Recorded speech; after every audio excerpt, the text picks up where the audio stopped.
Ya, teman-teman sekalian, banyak yang bilang kepada saya, "Bang, kenapa kok gara-gara pernyataan Abang tentang penyaliban Yesus adalah kehendak iblis, itu membuat sesama apologet berdebat? Kenapa para apologet tidak kompak?"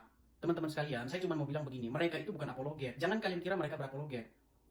Mereka itu adalah orang-orang yang sirik, yang tidak senang karena channel atau tempat mereka itu sepi, nggak ada yang nonton. Jadi mereka harus menggoreng ataupun membahas pernyataan saya supaya mereka rame.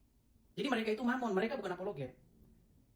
Nah, kalian tahu nggak apa akibat daripada orang-orang yang mengatakan bahwa kehendak untuk menyalibkan Yesus itu adalah kehendak Bapa di surga? Konsekuensinya adalah bahwa iblis, orang-orang Farisi, ahli-ahli Taurat, Yudas, dan mereka-mereka semua yang hendak menyalibkan Yesus, itu harus diberi bintang tanda jasa. Mereka harus diberikan penghargaan. Karena apa? Karena mereka telah melaksanakan kehendak Bapa di surga. Makanya doa Tuhan Yesus di kayu salib seharusnya bukan ya Bapa ampunilah mereka, tetapi ya Bapa berikanlah mereka penghargaan karena mereka telah melaksanakan kehendakmu. Ini kan ajaran gila. Makanya saya bilang itu ajaran gila. Makanya tepatlah apa kata orang-orang Islam yang mengatakan bahwa iblis berjasa dalam penyaliban Yesus. Jika kalian katakan bahwa penyaliban Yesus itu adalah kehendak Bapa di surga. Saya menentang ajaran sesat ini. Jadi teman-teman, kita memang harus memisahkan ilalang dengan gandum. Justru karena pengajaran-pengajaran sesat mereka itulah, maka ajaran Kristen itu menjadi bulan-bulanan dari para pendebat-pendebat Islam itu. Dan saya ingin mematahkan ajaran sesat itu. Itu yang saya lakukan. Nah, lalu bagaimana untuk menjelaskan itu? Sebenarnya Tuhan Yesus sendiri itu sudah membuat satu perumpamaan di dalam Bible tentang penggarap kebun anggur. Ada seorang pemilik kebun anggur. Dia memberikan kebun anggur itu kepada para penggarap-penggarap.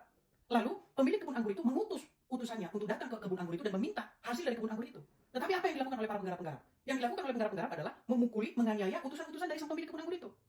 Beberapa orang diutus, dipukul, dianiaya. Lalu apa kata sang pemilik kebun anggur itu? Kata sang pemilik anggur itu, maka aku akan mengutus anakku, dan mereka akan segan dan menghormati anakku. Tetapi ketika anaknya diutus untuk datang kepada kebun anggur itu, kepada para penggarap-penggarap itu, apa kata penggarap-penggarap itu? Ini adalah anaknya, inilah adalah ahli warisnya. Mari kita bunuh dia, sehingga kebun anggur ini jatuh kepada tangan kita. Nah sekarang pertanyaannya, apakah pembunuhan terhadap anak sang pemilik kebun anggur adalah keinginan daripada sang pemilik anggur? Tentu tidak.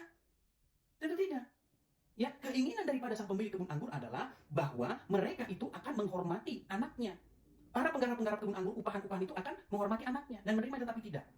Makanya saya bilang, rencana pembunuhan terhadap Yesus, rencana penyaliban Yesus itu berasal daripada si jahat, iblis yang merencanakannya. Ketika Tuhan Yesus menghadapi penyaliban itu, ketika Tuhan Yesus tidak lari dari penyaliban itu, ketika Tuhan Yesus taat sampai mati di kayu salib, Bapa di sorga memberikan kepadanya kebangkitan. Maka dia dibangkitkan mengalahkan maut.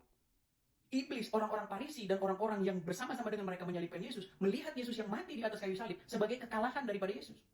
Mereka bersorak-sorai, lihat ya Mesias, lihat yang katanya mau menyelamatkan orang. Dia yang disebut menyelamatkan orang tidak sanggup menyelamatkan dirinya sendiri. Ketika mereka melihat Yesus disalib, mereka pikir mereka menang. Tetapi pada hari yang ketiga, Yesus bangkit mengalahkan maut. Disitulah salib yang tadinya rancangan iblis, pembunuhan terhadap Tuhan Yesus, diubah oleh Bapa menjadi jalan keselamatan. Itulah kenapa sekarang kita pakai salib. Jadi jangan asal ngomong salib keselamatan, tapi Anda tidak tahu detailnya. Sehingga akhirnya sekarang orang latah mengatakan salib adalah rancangan Bapa di surga. Bapa di surga menginginkan anaknya disalib. Makanya saya bilang kamu gila. Ketika saya katakan begitu, mungkin omongan saya terlalu keras. Tapi ini saya katakan supaya kamu sadar dan bertobat.